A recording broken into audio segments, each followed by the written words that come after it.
Hey, so I've talked a little bit about why we educate on people needing to do visitations or the benefits of visitations. So here's a few of those benefits so that when you're meeting with families, you can pass the information on. So visitations, whether it's at the funeral home, whether it's just a gathering time at your home or church or luncheon hall or anything like that, is important because you need support.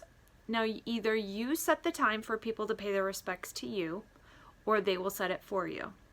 So, your friend Mary Smith, who sees you a few times a year, hears that your husband dies, and she really wants to tell you she's sorry. If you do not have a visitation, then she is going to either come knock on your door when you're in your bathrobe trying to have a few minutes to yourself, and she's going to come a knocking because she wants to tell you she's sorry. Or next time you're at the grocery store buying milk and you run into her, she's going to tell you she's sorry. And you may have just been running into the grocery store trying to buy milk, and all of a sudden you're sidelined by her because she needs to tell you she's sorry. And so you're having to go through this conversation of losing your spouse when all you wanted to do was buy milk. And that could happen to you when you go to the post office, the gas station. So every person that you're running into that never got that opportunity to pay your respects to you and to tell you they're sorry are going to do so when they run into you next. So that's why if you set the time for them to do that, even if it's just a 2-hour open house, little luncheon thing, or just a stop in and say hi to me during this time, I'll be at my church reception area, or whatever it is, you're providing that time for them to pay their respects. Now, visitation, the majority, over 70% of the people that come to visitations and funerals did not know the deceased.